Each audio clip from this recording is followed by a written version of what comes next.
पूर्वांचल की राजनीति कोई साधारण राजनीति नहीं है। यहाँ नेता पोस्टर से नहीं, पावर से पहचाने जाते हैं। यहाँ कुर्सी वोट से नहीं, पकड़ और दबदबे से मजबूत होती है।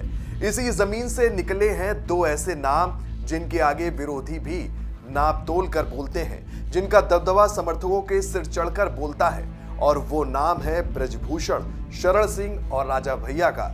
सवाल ये नहीं कि ये दोनों बाहुबली हैं या नहीं, सवाल ये है कि पूर्वांचल का असली बाहुबली कौन है। कौन ऐसा नेता है जिसकी मौजूदगी भर से सत्ता का संतुलन हिल जाता है, और क्या इन दोनों दिग्गजों के बीच भले ही खुलकर ना सही लेकिन सबसे बड़े बाहुबली कहलाने की होड़ चल रही है, जिसकी चर्चा ब्रजभूषण शरण सिंह के राष्ट्र कथा कार्यक्रम में राजा भैया के नदारत होने से और तेज हो गई है।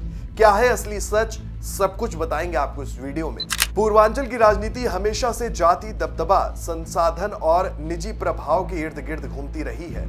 यहाँ नेता सिर्फ भाषण से नहीं बल्कि अपने नेटवर्क, वफादारी और चुनावी जीत से पहचाने जाते हैं। और इसी फ्रेम में अगर ब्रजभूषण शरण सिंह और राजा भैया को देखा जाए तो दोनों अलग अलग किस्म के बाहुबली नजर आते हैं। ब्रजभूषण शरण सिंह की ताकत की सबसे बड़ी पहचान है संगठन के साथ खड़े रहकर दबदबा बनाना।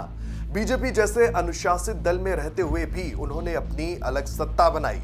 गोंडा कैसरगंज बेल्ट में उनका प्रभाव सिर्फ चुनाव जीतने तक सीमित नहीं रहा, बल्कि प्रशासन, स्थानीय राजनीति, सामाजिक संरचना तक फैला।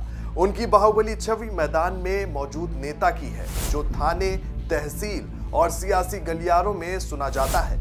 कई विवादों के बावजूद पार्टी में लंबे समय तक टिके रहना ये दिखाता है कि उनकी राजनीतिक उपयोगिता कितनी गहरी है। ब्रजभूषण की ताकत व्यक्तिगत करिश्मे से ज्यादा संस्थागत पहुंच और संगठनात्मक पकड़ में दिखती है।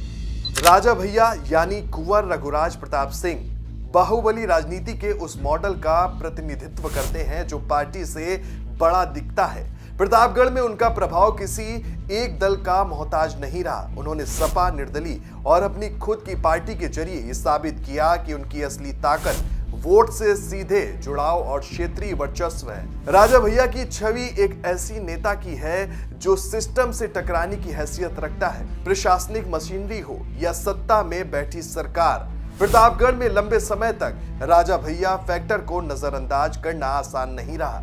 यही वजह है कि उन्हें अक्सर अपराजय बाहुबली कहा जाता है।